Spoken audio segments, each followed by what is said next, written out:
Hi, HRN listeners. We're celebrating our 15th anniversary, and we have a really fun campaign and an ask for you. This 15th anniversary tour is aiming to bring you closer to unique food and music experiences in some of the most exciting cities in America.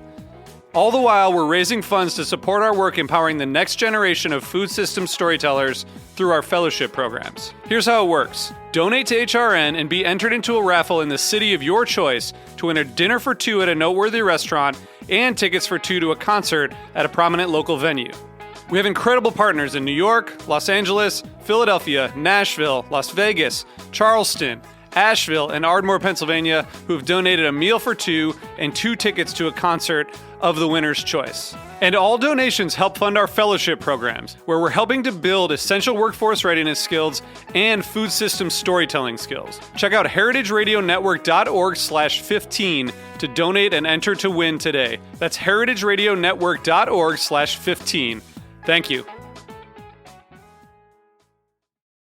Hearst Ranch is a proud sponsor of the Heritage Radio Network. Learn more about Hearst Ranch at HearstRanch.com. This episode is brought to you by Roberta's, home of Heritage Radio Network for 10 years. Learn more about Roberta's at robertaspizza.com.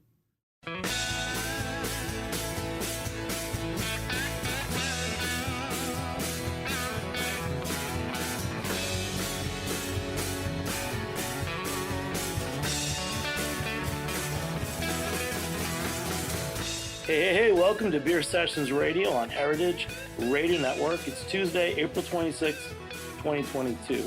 Well, I'm remote in the studio, and we're going to be talking with the craft beer scene in Atlantic City, New Jersey. We're going to go around the room and introduce a couple guests and see where this goes. So let's start with Ryan. Hey, yeah, Ryan Brower here from Gear Patrol. I'm our senior commerce editor. I cover all of our beer coverage as well. Glad to be back on the podcast. Thanks for having me, Jimmy. Man, it's always great having you, Ryan. We have a lot to talk about today. Mm-hmm. And Sean? Hey, everyone. My name's Sean Towers. I am one of the brewers and owners of The Seed, a living beer project in Atlantic City, New Jersey. Happy to be here. Thanks for having me. Great. So, Ryan, I always look forward to doing shows with you. I know that you're definitely a beer fan, and you used to live pretty close to Roberta's in Bushwick. So, it was easier for you to come over to the studio. Yeah. But you reached out about this brewery. So tell us about The Seed and why you thought they'd be interesting. Yeah. My friend Nico was the first to kind of put me on it. I was still living in Brooklyn at the time, and he did a big piece on you guys, Sean, for Hop Culture. And I had a conversation with him, and I was just really excited by that.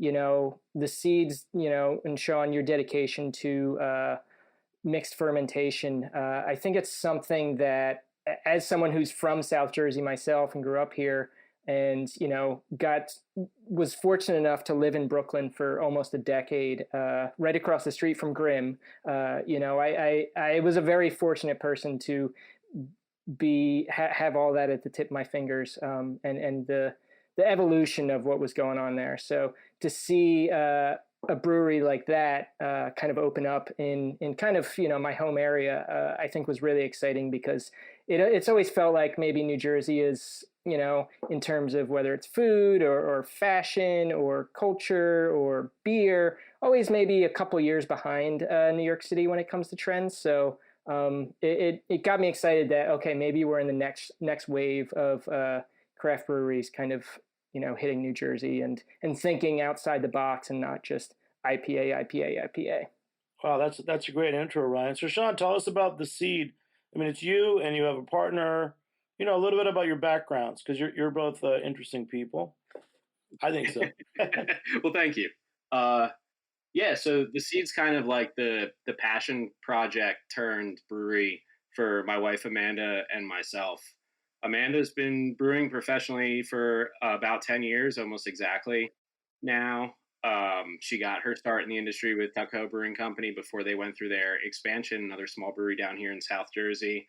All her background's in anthropology and sociology, actually.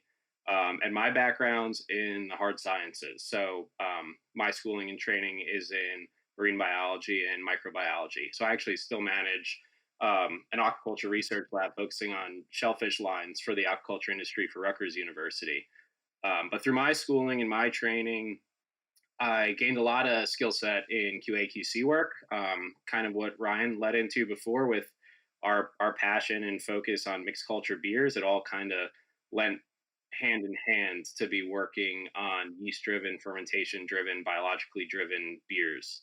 So through my time early on in the industry, formally helping folks do some QA/QC work, checking for potential barrel infections, looking at potential new strains for fermentation, and through Amanda's time in the industry, brewing and learning on a variety of scales, we really built a kind of a passion and a clear focus on what we wanted to get out of the brewing industry and what we wanted to be able to share with folks through that industry.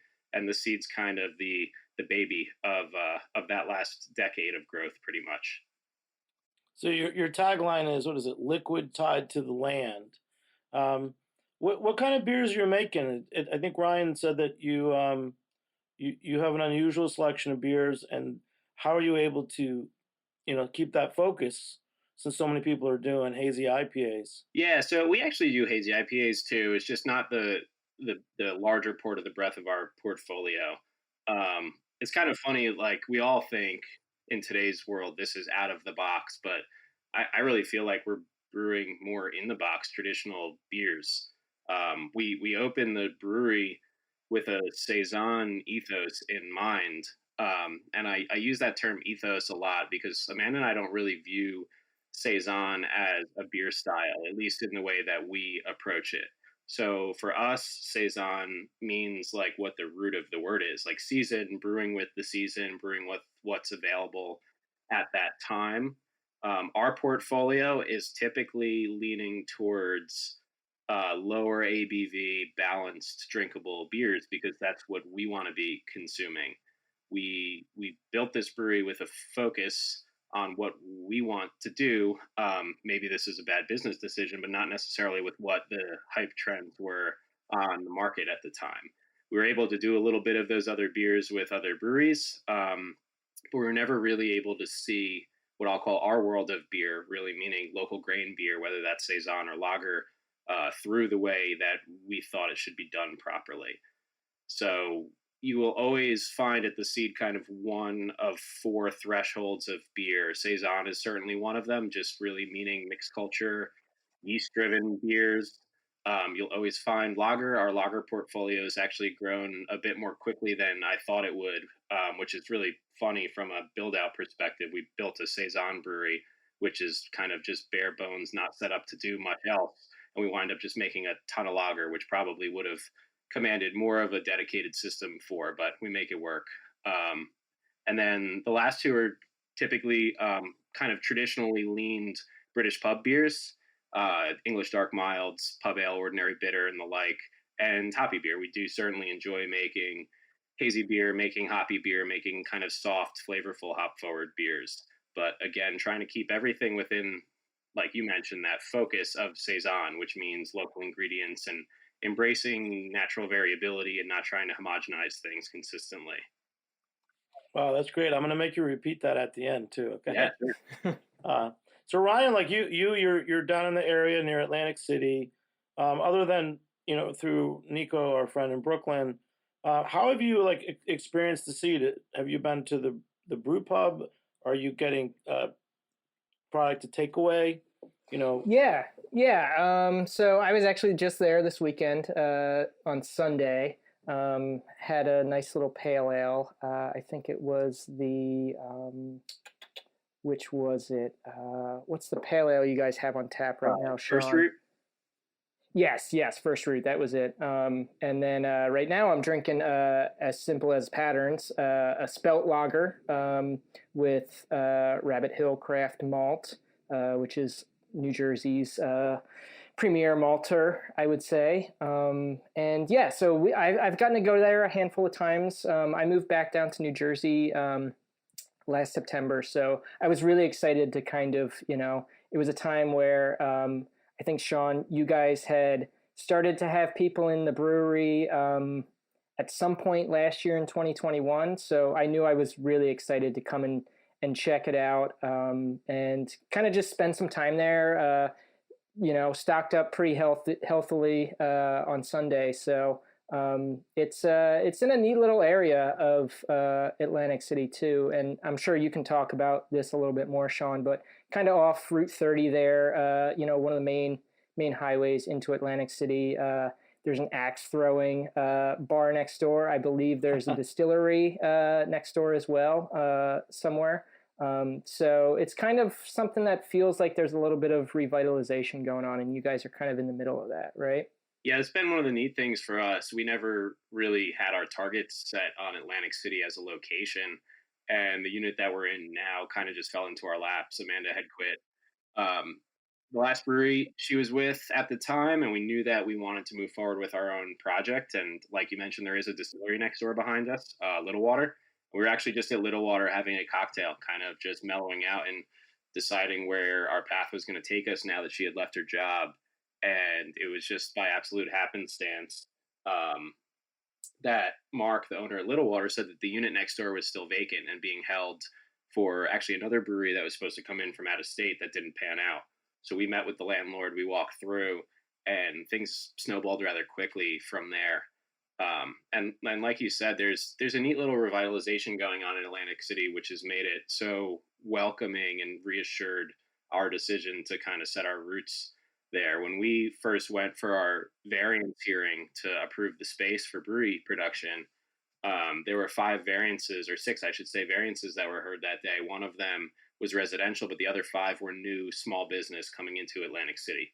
So I think we caught it in a really lucky time where there's a big uptick in the culinary scene, the art scene, the music scene in Atlantic City, that gives you a whole breadth of things to do that aren't involving gambling. Not to discount that. I think it's a great thing, or a lot of people are super into it, but you could go for a weekend or an entire week and bounce around to different restaurants, brewery, obviously, distillery. There's plenty of stuff to do that doesn't include the main boardwalk, which I think is helpful. But you can also, I tell you, my main time in Atlantic City is that I take the 2-hour bus from New York City at Port Authority, or my daughter's taking it from Philadelphia. And I know if you get a round trip, it's less than $40. So, if you're in New York and you want to go to Atlantic City for the day or a quick overnight, you can get a round trip ticket for nothing.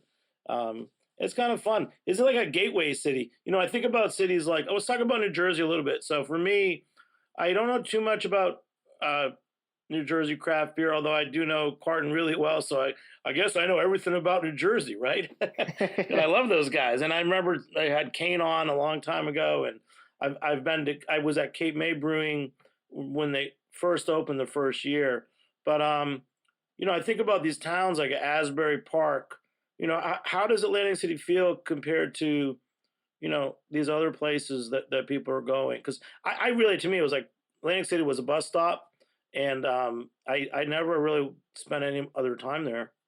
Yeah, for sure. And it's interesting that you bring up Asbury Park, because I think a lot of the same real estate development group that's helped the turnaround, revitalization, whatever you want to call it, of Asbury is doing a similar thing, or they're a piece of the puzzle in Atlantic City as well.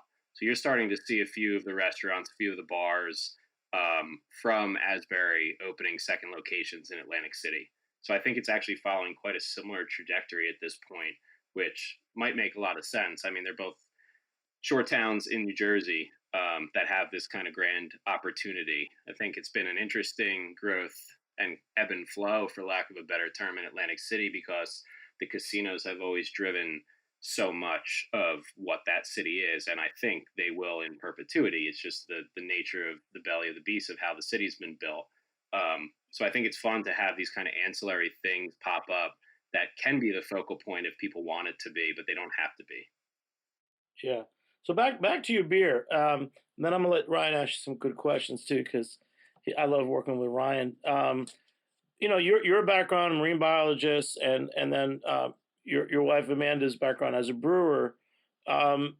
Just tell us the story of maybe one beer that you guys worked on together, or somehow that you gave a lot of input into. Yeah, certainly. I think just because it's so fresh in our mind, one beer that we continually reblend is called Poetry in Motion. So it's inspired by Bière de Coupage, which traditionally was like young saison, for lack of a better term, that was in most cases blended with mature barrel stock, which could typically be spontaneous beer or lambic back in Europe.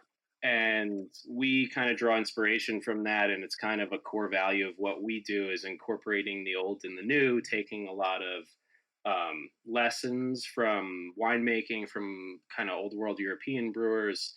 So Poetry in Motion, again, is our Bière de Coupage inspired saison.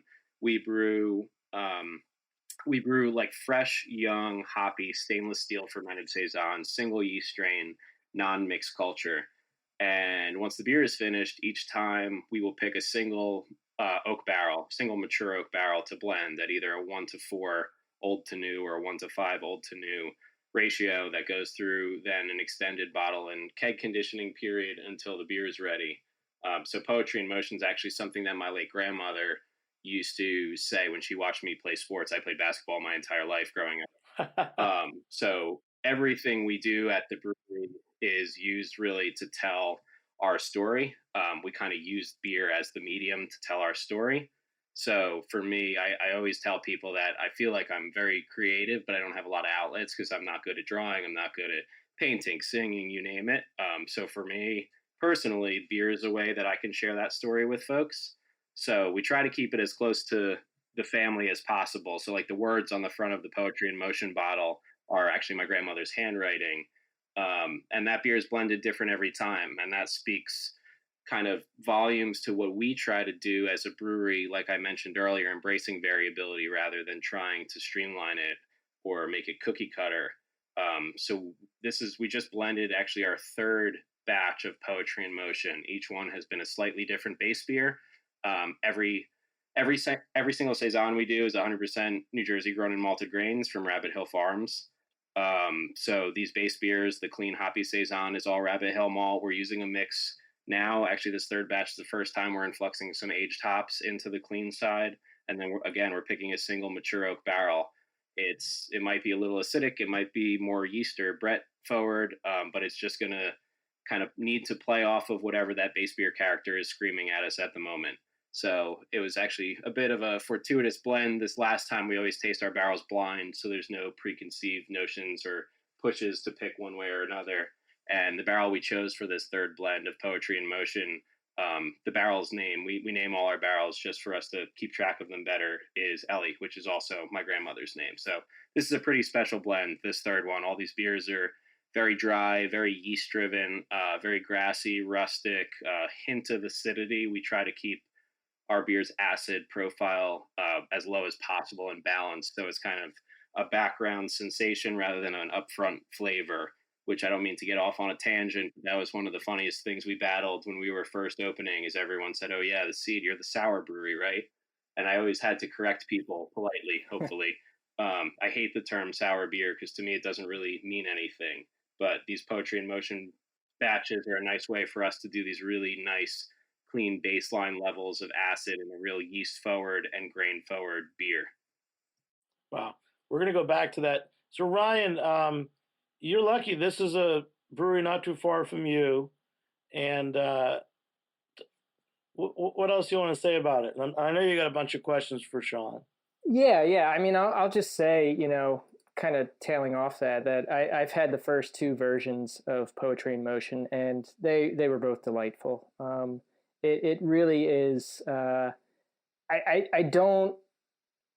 think sometimes that, like I said, having grown up in New Jersey, like this is not necessarily the level of craft beer that we're always getting. And it's New Jersey is a very like heavy, hazy IPA place, which is great. Like there's a lot of great beer in New Jersey, and I'm not saying that there's not. But what Sean and Amanda are doing, it's kind of like this, I guess you could almost call it like a third wave of craft beer in New Jersey. And it's starting to infuse some of these other styles and mindsets that I think, like you said, Sean, it's not necessarily like thinking outside the box. It's utilizing these old styles that are tried and true and tested, and kind of bringing them to the forefront again for people, which maybe they haven't had a lot of access at previously. You go to any New York City brewery, you're probably going to find a saison or something along those lines. Whereas that's not necessarily the case in New Jersey. I think yourselves, Troon, Referend, for the brief time we had them before they are not of this state necessarily anymore. So I'm curious as to your thoughts on kind of like maybe this like third wave of New Jersey beer, and how you're kind of, interacting with that consumer who, I know there's a lot of beer nerds who do come to you and seek you out. And that's probably the easy sell, but a customer who maybe is just like, there were times this winter I came in a couple of times, you didn't have a single IPA on tap, which I love, but like, I wonder how that conversation goes maybe with the typical like New Jersey craft beer drinker, I guess. Yeah, very correctly say that you are certainly still in the minority of folks that love when we don't have IPAs on tap. So we do. We are obviously running a business, and this isn't fully a hobby at this point. So we try not to do that to the best extent possible, especially because we still love making hoppy beer. But yeah, I think that really speaks to what we're trying to push. And to your point, we knew that education was going to be a huge component of what we're trying to do. We were kind of lucky enough to be exposed to that a little bit early on with some of the other breweries we worked with. Like when we were first starting to mess around with our own beer at Tuckahoe back at their old location that Ludlam Island now occupies, Amanda and I did a small series of beers that we would release just in the tasting room at basically a homebrew scale that were weird. We were using Brett and other wild yeasts. We were doing relatively traditional styles in our own kind of jest. And we knew we would have to explain that to people. And that's kind of part of the fun of what we do, and part of what we knew would be a large component of what we were getting ourselves into. I think to touch on your other point quickly, in the quote unquote third wave of beer in New Jersey, I think New Jersey is a case study in difficulty in legislation, which I'm not going to dive down that rabbit hole during this conversation. But I think we're finally at a point where you've got owners of breweries that are also the brewers and also driving the focus and the story. And I think for too long, that wasn't the case. So like when you bring up Troon, like Alex is at the helm of that, no joke intended. When you bring up Referend, like James and Melissa were at the helm of that. Talk about what Kane's doing with their Field and Oak program with mixed culture beer. Like Logan was basically given full reign. Logan Rice does a fantastic job with these beers, and he's researched them and learned for years how to make them the way he wants. But you finally have owners of breweries that are steering the ship. And I think for a long time that either wasn't the case. I think you had a lot of money in New Jersey that saw that, again, quote unquote, craft beer is cool. Craft beer is hot. You can make a pretty penny real quick, which obviously isn't the case. Maybe not so obviously. So it's not the case. I think now the door has been opened enough where there's some baseline work done, and there's been at least a little bit of leniency in what we can do as brewers in the state, where you've got some folks that are actually passionate and have a clear focus that are allowed to be running the business and the branding and the story, as well as the production of the beer. Like when Amanda and I first started at Tuckahoe, it was very shortly after we were even allowed to serve beer to drink on site at a brewery in New Jersey. I mean, for a while you could have 4-ounce samples as a tasting, and then you could have beer to go. And that was the extent of what you were allowed to consume. And it feels like a long time ago, but that was, barely a decade ago. So I think a lot has changed over the last decade that's allowed New Jersey to start to get closer to catching up to the curve. It's a weird world here when I think Jimmy and Ryan, both of you mentioned this, like we're sandwiched right in between Philadelphia and New York City. We're sandwiched between two of the most prominent beer cities in the country, let alone, possibly known worldwide. And we have just been so far behind. So I think it's taken some time and some change from a regulation standpoint to allow us to start to get to that point. Wow, that's a great intro. I'm going to go back to the sour beer. You said not sour beers. I totally agree with you. For me, when you hear a sour beer, it does not do anything for me. And you know, let's talk more about what we should be saying instead of sour beer, or how you measure things. Obviously you're a scientist. Fermentation's magic, but to you it's not magic.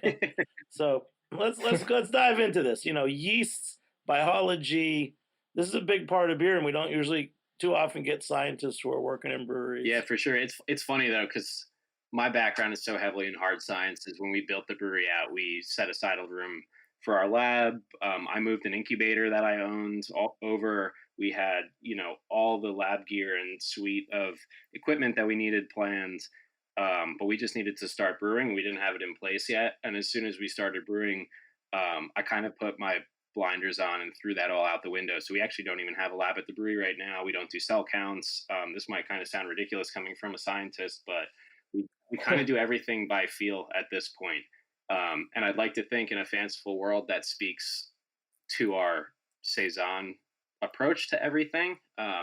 When these brewers in northern France, southeastern Belgium were brewing beer on a farm that we now know as kind of Saison, or the origins of Saison, they weren't doing yeast counts. They weren't planning on any of that. So as far as sour beer goes, like we don't do TA, we don't do titratable acidity. We don't actually even measure the pH of our finished beer when it's mixed culture beer. We're actually way more scientific with our clean beer because we need to be, because we know we have specs that we're trying to hit. But with our Saisons and our mixed culture beer, it's completely by taste, and that's something we've always drawn a lot of inspiration and looked up to from the lambic blenders in Belgium. Is like making wort and producing this sugar solution to a spec is one thing, and if you're trained well enough to do that, it should happen. There really shouldn't be much art to that. That's mostly science. To me, the magic really comes in the blending and making the flavors, and really just driving and using sensory to decide how that beer is going to be presented. But to get back to the sour comment or question, it's funny. It's almost an impossible question, I think. There's actually a big panel that Amanda and I were both a part of at the Craft Brewers Conference several years ago, with how we present the terminology for these mixed culture beers or kettle sour beers to the consumer, so there's less confusion. And admittedly, there's quite a bit of back and forth, maybe even a little argument, and not much that came out of that. I think everyone has a different focus, and everybody has a different idea on how they want to market and sell their beer. So there's no real clear answer to that. I think in today's world, when I hear sour beer, I just, for right or for wrong, I always just, my mind goes directly to over fruited, non fermented out back end fruit kettle sours. So to me, sour beer in association with our brand carries a little bit of a negative connotation, because that's not what we're trying to do, and those aren't the kind of beers that we're trying to portray to people. How does, I noticed you went to a bunch of festivals. Shout out to Good Word Brewing. I know you were down there, but did you also go to a festival at Crooked Run Fermentation? Yeah, that was actually just with Jake. Yeah, that was this past weekend. It was phenomenal. So Jake and Lee and the whole team at Crooked Run put on Propagation Festival. This was the second go around of that. So they expanded it a little bit this year, now that some of the COVID regulations or concerns have become a little more lenient. So it was such a killer lineup of brewers that we were down there with, and the entire idea of the festival was to focus on beers that were not necessarily typical of the highlight, or what breweries would highlight at your standard, I'll say, beer festival. So they didn't really set hard limits on what styles or ABVs we were allowed to bring, but they, I guess, based on the curation of the list of brewers that were there, they just assumed that it would be a mixed culture Saison, natural or low intervention or no intervention wine, and natural cider heavy lineup. And I think that's all that wound up being there. So we brought one of our local grain dark lagers down, and we also brought our new lightly dry hopped Saison called And the Stars Danced in Unison down. And it was such an awesome mix of lager and mixed culture beer from some of our favorite makers around the country, which is always so nice to see. These little catered festivals really give us as brewers and owners a chance to meet up with old friends, meet new friends, and actually get to talk in a setting that's basically built to drive conversation around the focus of these beers that we want to be making. Yeah, no, I've interviewed with Jake a couple times, and since you said you don't like to say sour beer, were there other names or branding words that were used by some of these producers for a sour type beer? Yeah, I don't know. That's a good question. Crooked Run released a. I actually don't know if they released it this past weekend, but they did like a goose inspired blend of a few years of spontaneous beer that they were just calling, spontaneous or wild ale. Forest and Maine had some beer down there, and they are obviously believe in saison group. Like they are saison driven, but a lot of their beers have some acidity. They had a Cool Ship beer down there as well. That was certainly had some acid to it, but not called a sour beer. I'm trying to remember, at least to the best of my knowledge, I don't think there was a kettle sour beer down there, which is actually kind of a funny interlude. Cinderlands out in Pittsburgh, we were able to meet them while we were down there, and they're throwing a festival in July that is focused on mixed culture beer as well, and specifically states that you cannot bring kettle sour beer, which I thought was beautiful to showcase, fermentation driven beer and not necessarily a easier path to acid. Wait, what did you say about kettle? I missed what you just said. Oh, I'm sorry. Yeah, so the Cinderlands Festival that they're throwing in Pittsburgh in July is to showcase mixed culture beer. Brett beers, wild beers, grisettes, saisons, Cool Ship beers, fruit beers, you name it, all done using mixed culture that we are not allowed to bring kettle sour beer to. I mean, we don't do kettle sour beer, but I thought that was a fun.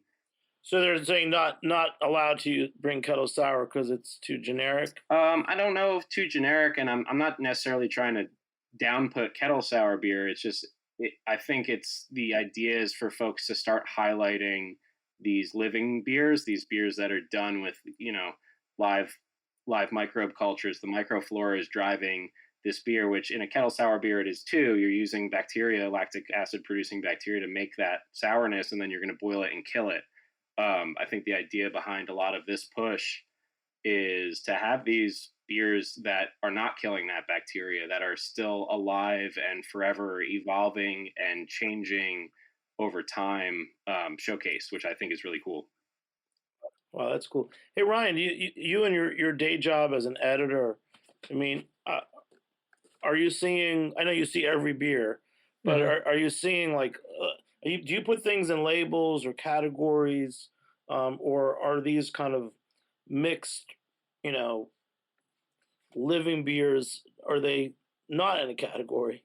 Yeah. I mean, I kind of have to, right? I mean, there's over 9,000 breweries in the country, and I am getting emails every day from, not all of them, obviously, but a good portion of them, and letting me know of new releases. Mostly the large regional ones or national ones. So I've got to kind of bucket that, and I've got to take a look and assess all of this and see like what are really the trends going on that I need to make our readers aware of in beer. That's kind of how we view things, and what's going to be most accessible for our readers. So, I have to split it too of the beer that I love to drink versus the beer that the majority of craft beer enthusiasts love to drink in the country. So it's definitely a lot of a split. Talking about living beer, obviously, Sean, like the tagline that's on every can underneath the name of your brewery is a living beer project. And that just, I feel like sums it up like so well that that's the ethos that you and Amanda have kind of, gone after. But to hear that like Cinderlands is, basically doing another version, obviously like the echelon of that festival would be, in America is Festival of Wooden Barrel Aged Beer. So to hear that there's more festivals like that these breweries that are committed to living beer are kind of like making that a focus of a festival is kind of neat to see, because as much as I love IPA as much as the next guy, but I need diversity in my beer, and there's so many other styles, and I think we've kind of hammered that point home here. But it's nice to see that there is a focus for people committed to that sort of craft, and that sounds pretty neat. The Cinderlands Festival, I think. And Ryan, what are you drinking again? I'm drinking as simple as patterns. And Sean, I would actually, one of my questions is, you're as an editor, you're formatting on all of your beers. I would say a lot of them are questions, and they are all in lowercase format, which I love. And at the same time, as an editor, what are they doing? But I love that, like it's tweaking that like mindset typically of, title casing on something, and there's poetry there. I think, poetry in motion, obviously, but I think there's a lot of poetry and creativity and artistry that you and Amanda are both taking with an approach of every single beer. And this beer in particular, it's a spelt lager, which is, it's delicious. It's something like I could see myself drinking this, constantly in the summer, and, reaching for it a lot. But it's just very bright and bubbly and light, and it's not really overbearing. It's just kind of like, a very easy sipper. It's got some crispiness to it. But I'm curious on like how you guys go about your naming convention, because it is very unique. And I will also say, you mentioned earlier that you're not very like talented creatively. The photography on this can says by Sean Towers, so I'm going to argue that you have some creative talent. Thank you. I like taking an amateur stab at photography. So I do all the photography for all our social media and everything as well. I think a big part of that is twofold. One is Amanda and I both haven't really gotten fully to the place yet where we trust anybody else doing the work of what tells our story. And at the same time, I think to wrap several of your points into one, I certainly have OCD, and I have like a painful attention to detail, and Amanda does as well.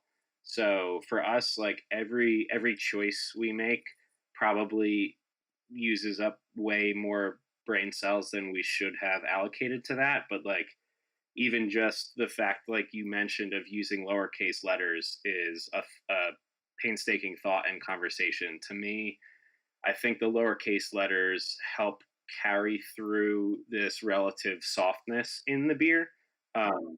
Like you said, a lot of like the lagers in particular, I'm jumping around a little bit, but the first lager we ever made was Can It Be So Simple?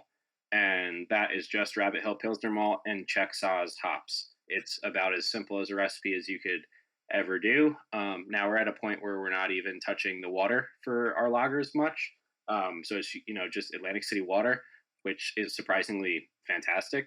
So it's Atlantic City water, untouched, unfiltered, untreated, local malt, one single type of malt and one hop. So once we did that first lager, Can It Be So Simple? That kind of snowballed into the naming platform for all of our lagers. So all of the lagers are as simple as blank and question mark, which I love, because I am both OCD and also bouncing off a wall all at the same time. So I wouldn't be able to, I'll use the term pigeonhole, and I don't necessarily mean that in a negative connotation, our branding and our imagery into a clean set where you could line all of our cans up and it's the same format and everything looks relatively uniform with different colors. And I really commend and applaud the breweries that do that. So I think it drives home brand recognition, and from a shelf visibility standpoint, and again, a brand recognition standpoint, is very valuable. But for me, I just can't like limit ourselves or put that handcuff on our art, on the visuals of it.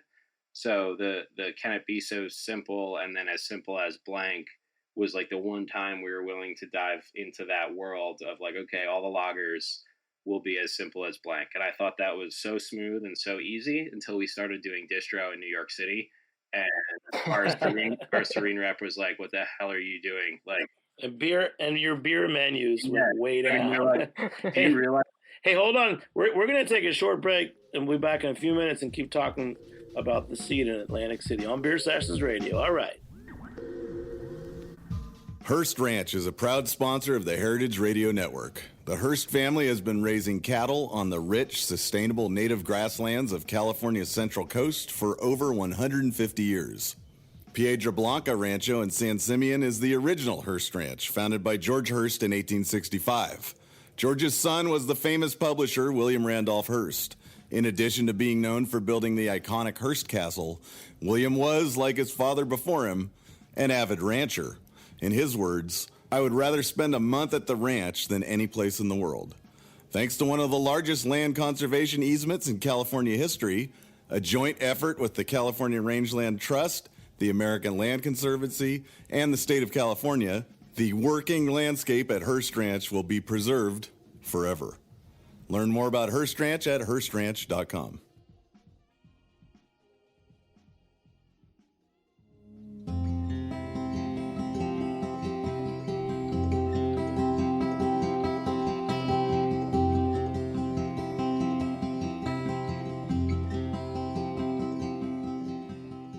This episode is brought to you by Roberta's, home of Heritage Radio Network for 10 years.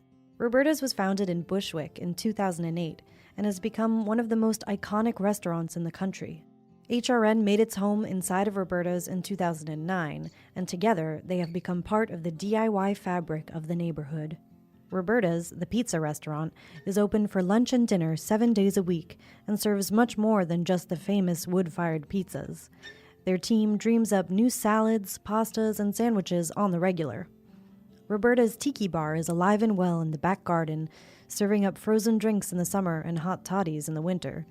Stop by the bakery and takeout spot next door for fresh breads, sticky buns, and pizzas to go. And of course, there's the 2 Michelin-starred Blanca tucked away in the garden for truly daring diners. But Roberta's also extends beyond Bushwick, with multiple locations in New York City and now in Los Angeles. You can also find their frozen pies in grocery stores around the country. The spirit of Roberta's, like Heritage Radio Network, is everywhere. Here's to many more years of pizza-powered radio. Learn more about Roberta's at robertaspizza.com.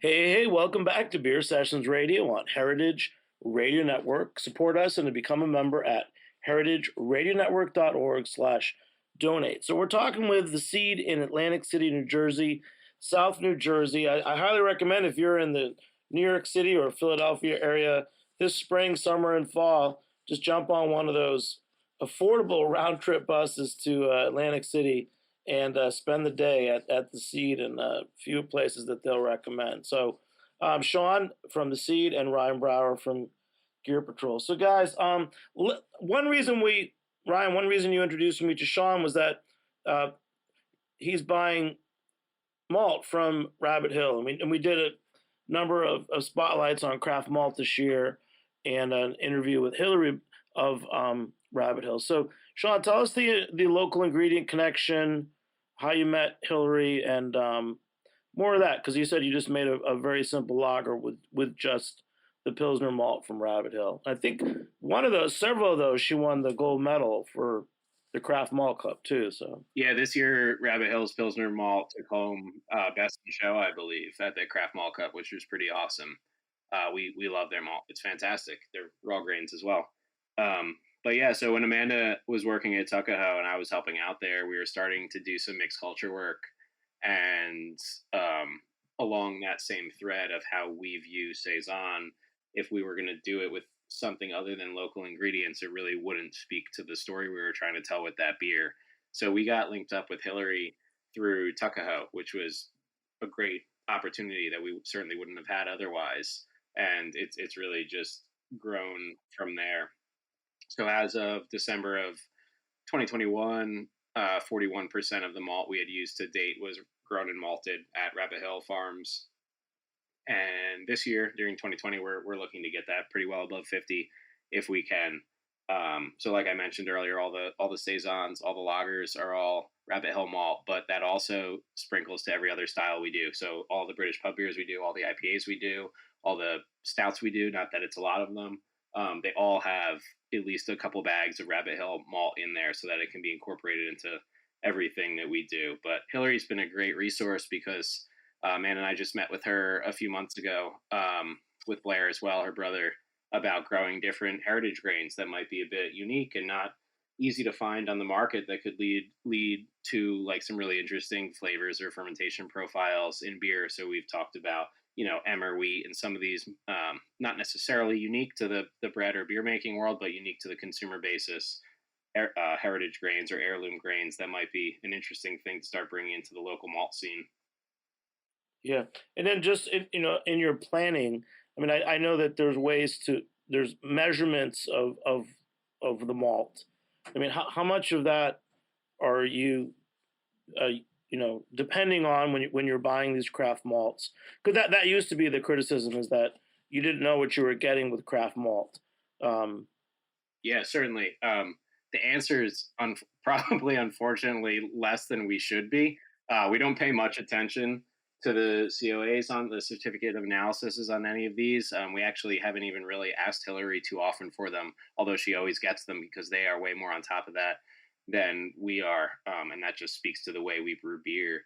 But to be quite frank, we've actually had a lot more issues with grain that we've bought from bulk suppliers than our local malt, which, like you mentioned, previously was the complete opposite. So we've had some significant efficiency issues with base malts bought from elsewhere. Some of the more homogenized bulk growers. It's been a pretty bad growing season the end of last year into this year. And one of the nice things about working with a local grower, and not just a local grower, but working directly with the grower, is we can hop on the phone and chat with Hillary or chat with Blair and talk to them about the grain and see how they're seeing it grow, or how they saw it malt, or what they're thinking of the way the protein content came out and how the friability is, and it goes on and on and on. And that's just not something you have access to with some of these big producers. Like Briess is the easy one. Everyone from home brewers to professional brewers have used Briess malt at some point. Like, it's not easy to hop on the phone with the person that grew the 2-row barley for, brewer's malt that Briess is malting and selling. But we can hop on the phone with Hillary, no problem, and talk about what we should adjust for our next batch, which is absolutely invaluable. Wow, that's an amazing endorsement for Rabbit Hill Farmhouse Malt and for craft malt. Again, you're making beers with this local craft malt. I think about Kent Falls in Connecticut because I know he's got like Thrall Family Farm and Valley Malt near him. He has made beers like a Pilsner that were specifically built around a local barley. Do you feel like that's the direction you're going? And do you know other brewers that are working the same way, like that closely with their maltsters? Yeah, certainly. We actually have a beer in a tank right now that we brewed about a month and a half or 2 months ago. That was it's a lager, a Rogan beer, brewed with 60% rye, a single rye varietal from Rabbit Hill. There was a sprinkle of their light Munich and their Pilsner malt in there as well. But yeah, that's certainly something that we want to be showcasing. I mean, for us, we could brew the same lagers over and over and over again with the same malt, and change a hop or change the fermentation profile and get these different beers. That's super cool. But for us, it's nice to be able to use malt like one of the main ingredients, or grain in general, even raw grains, in that same vein. So I certainly see us driving the showcase or the spotlight on local malt, or more specifically like adjunct malt. So we even talked to Hillary about growing perennial rices. I mean, I love rice lagers and rice saisons. It adds a really nice crispness and dryness to beers. But I think that's something that we'd like to do a lot more of, is showcasing the grain in simple grist and simple beers. And I think a lot of people are jumping onto that. Again, it gets back to the point we made earlier that I think there's not as much of a negative connotation on local grain anymore. Um, One person in particular that we've actually gotten to speak with a bit over the past month, both down in Georgia at Goodword's Little Beer Festival as well as at Propagation, is John Branding. Him and his wife run Wheatland Springs Farm and Brewery in Virginia, and they're growing a lot of their grains on site. They're working very heavily with university partners to trial new cultivars, to work out the true analytics of some of these potentially formerly unused for brewing grains, and just really driving a sense of home. What I love about what John and the folks at Wheatland are doing, or they're kind of branding their own beer, which is, I guess, in a way, what I think everybody should be doing instead of trying to um, mimic other folks and clone other folks. Just draw inspiration from them, but still do your own thing. So, like John and his group make a bunch of saisons, but they don't call them saison; they call them Piedmont ales. So it's their own thing, using their own grain, their land beers, their beers of the farm, and I think that's a pretty neat direction that I'm seeing more and more people follow. And that's certainly, I mean, we don't have our own farm or our own property yet, maybe, but as of now, we don't. But it's also, that point is kind of used as an opportunity for us to work with new growers or new farmers. So we work with Rabbit Hill exclusively for local malt, but we work with a lot of other growers for unique ingredients. We brew with a lot of flowers, especially in our saisons. We prefer a floral character. So we work with as many new growers as we can, and it's just trying to learn as much about your local region and drive as much flavor from your local region as you can. And I think a lot more folks are doing that. And Kent Falls has certainly been, a pioneer might be a strong word, but I think they have been a bit of a pioneer for that over the last several years. Wow, that's cool. You really took me where I was. My next question, and maybe Ryan can weigh in also. Thinking about sour beer and getting away from that, thinking of your own proprietary term, or like Suarez as a country beer, and Hill Farmstead is trying to trademark Farmstead for his beers. Why is it so complicated?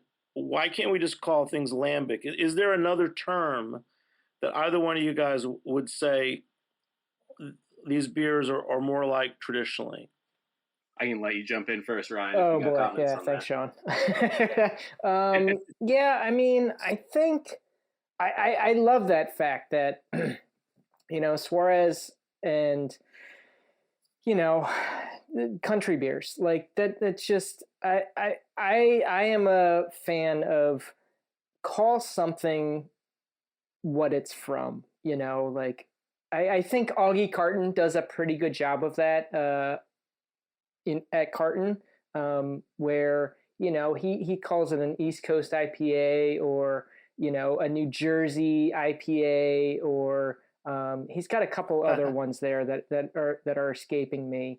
But really sticking to, like, it was inspired by this, but it's of where we are. Some of that stuff he does with Plan B. There's that beer, that collab beer they do. I can't remember what style they coined for that, but I just think that's beautiful, and we need to add that bit of, I think, like you mentioned earlier, Sean, like you're seeing this as not necessarily out of the box. You're seeing it as in the box of the old world of beer. And I think we need to, that's probably one area where we need to maybe get a little back into the box and just start to call things where they're coming from,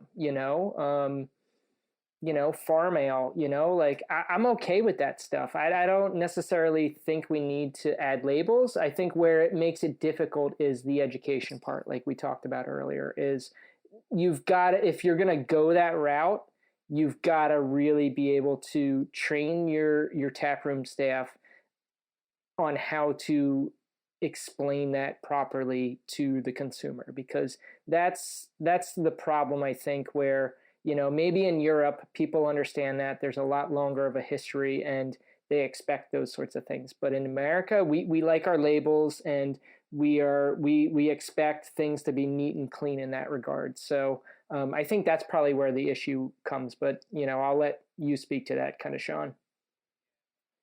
Yeah, I agree with you wholeheartedly. And from like a taproom education standpoint, That's one of the biggest things we do at our staff meetings with our tasting room staff is not necessarily go over, scheduling and this, that, and the other thing, but going over proper pours, like what a pour should look like. We use several different types of glassware depending on the beer at the brewery. In our region in South Jersey, it's not uncommon to have to answer questions while your beer didn't get served to you in a shaker pint glass filled to the top with Yep. absolutely no foam. Um, but along the lines of that world of education, we talk a lot with our staff about styles and the names of our beer, even why they're named a certain way, why we're calling it a pale lager and not a pilsner. But back to the lambic question, like I think people are a lot more interested in what they're drinking nowadays. I think people care a bit more about the story and about the history and about the inspiration. And I think for a lot of brewers, it's just a simple way to like really honor the history and the long-standing culture that was built around some of these European beers and not be stealing that and just saying like, hey, we did it too, or we did it better, so here's our lambic or here's our goose. So I think it's important for us in America, since we are at such a different point, like we don't have this really in-depth length of beer culture in America, where America's known for, over the top gluttony. I hate to say it, but it's true. But you've got,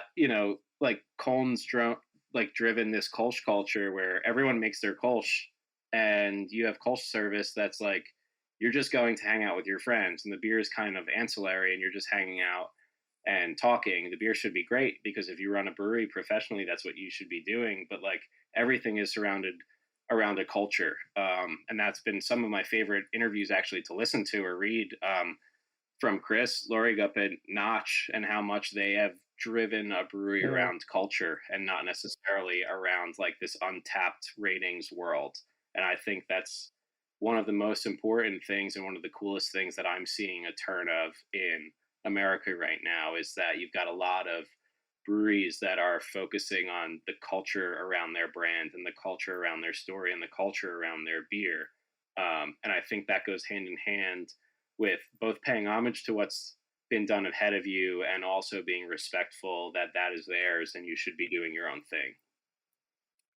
Well, that's cool. Now, switching, last thing, British pub style beers. It just turns out that the other day I downloaded Martin Connell's Amber and Black, which I don't know when he wrote it, but he was basically trying to say, hey, there's IPAs and everyone's excited about craft beer, but let's really talk about the great British styles. How did you get interested in brewing those? I remember like up in Milford, New Jersey, there was the Ship's Inn that was only making like cask style beers. How'd you get interested in British pub beers? Because I'm, like I said again, Martin Connell book, Amber and Black, worthy read. Yeah, certainly. And I could credit some of the readings that Amanda and I have done, but even more so, to be perfectly honest, I'll credit our actually very dear friends and brewery owners, Sam and Gina up at Bond Place in Bethlehem.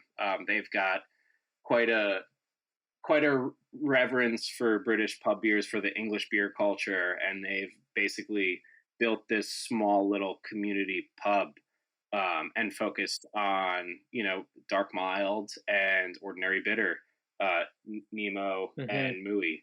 And one of the first, and Sam is one of our oldest friends in the beer industry, and one of the first times we were out at Bond Place just drinking these beers that were, like we knew what we were getting ourselves into, but just to experience the pub culture.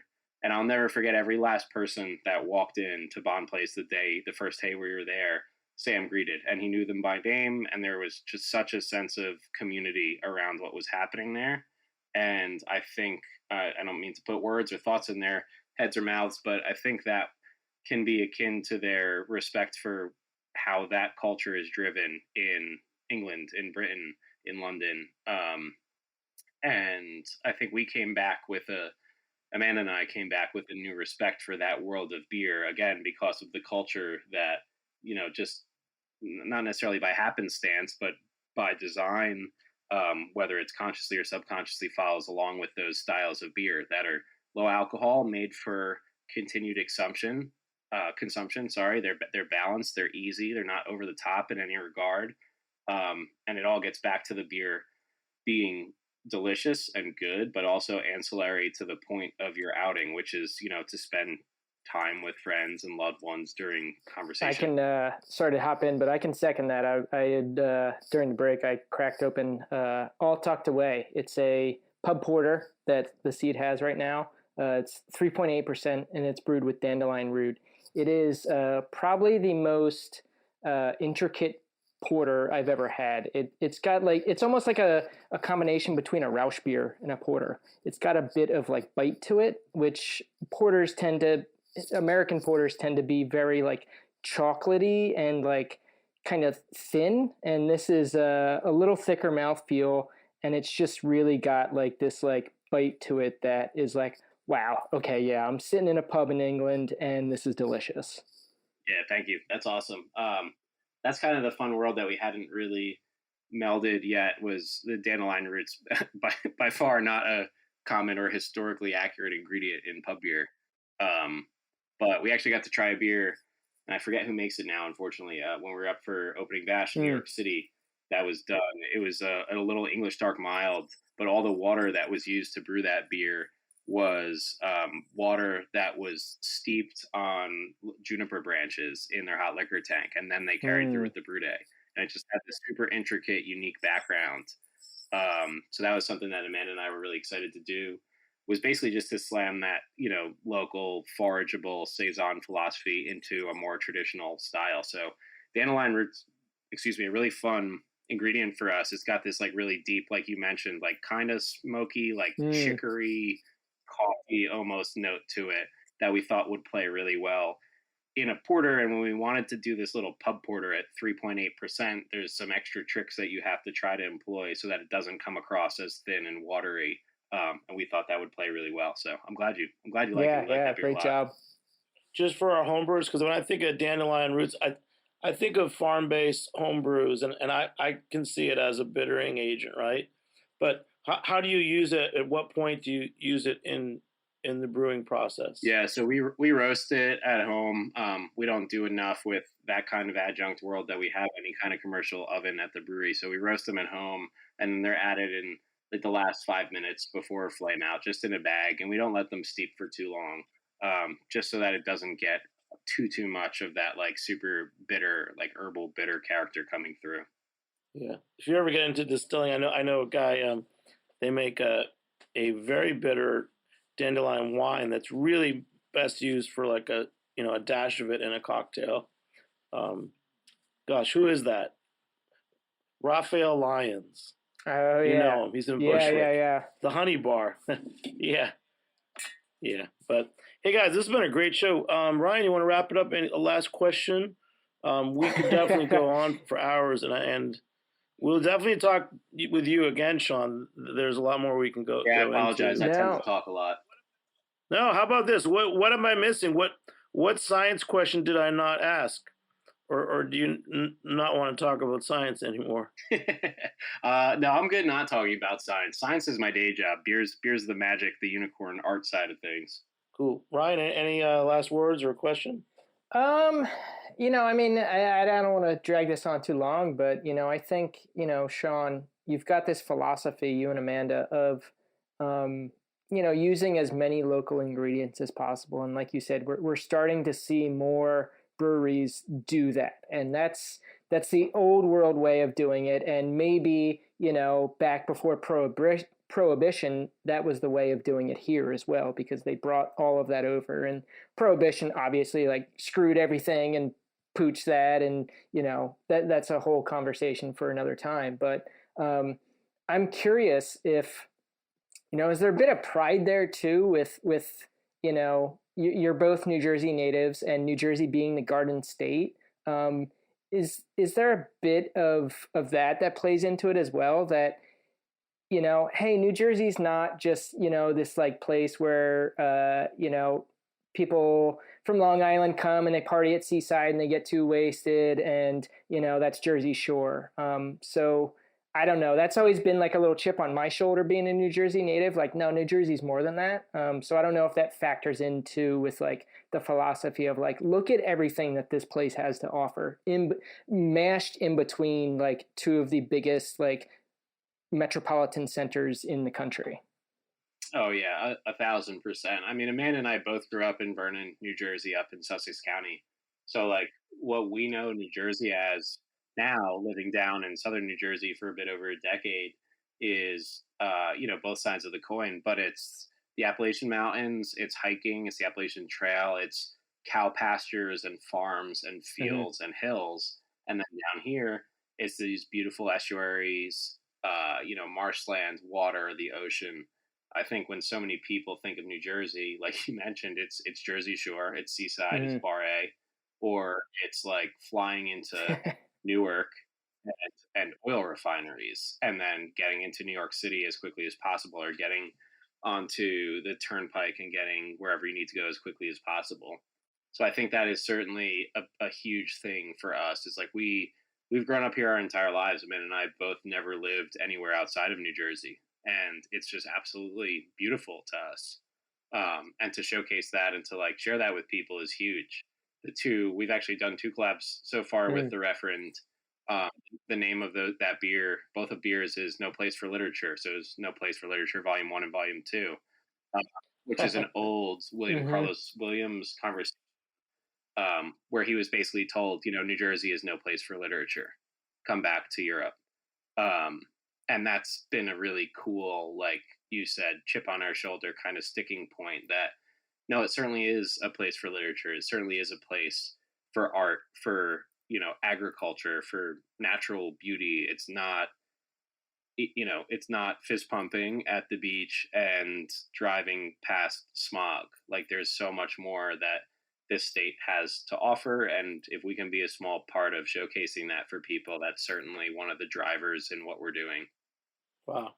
This has been a great show, guys. And I'll tell you, definitely, Ryan, thanks for the intro. And Sean, next summer when I'm driving down to Cape May, New Jersey, I'm gonna stop in at The Seed in Atlantic City. I'll probably also stop at Wildwood's Barbecue to see my friends in North Wildwood, New Jersey, which is a great barbecue restaurant down there. So thanks so much. Thanks to Armin and Alex, our crew, Armin the engineer, Armin Spengen, and Alex Tran, our producing intern. Big thanks to Ryan and Sean for joining me here on Heritage Radio Network. I'm Jimmy Carboni. I'm the host on Beer Sessions Radio. We'll catch you next time. All right. Thanks so much, guys. Woo! Beer Sessions Radio is powered by Simplecast. Thanks for listening to Heritage Radio Network, food radio supported by you. For our freshest content, subscribe to our newsletter. Enter your email at the bottom of our website, heritageradionetwork.org. Connect with us on Instagram and Twitter at heritage_radio. You can also find us at facebook.com/Heritage Radio Network. Heritage Radio Network is a nonprofit organization driving conversations to make the world a better, fairer, more delicious place. And we couldn't do it without support from listeners like you. Want to be part of the food world's most innovative community? Subscribe to the shows you like. Tell your friends, and please join the HRN family by becoming a member. Just click on the beating heart at the top right of our homepage. Thanks for listening.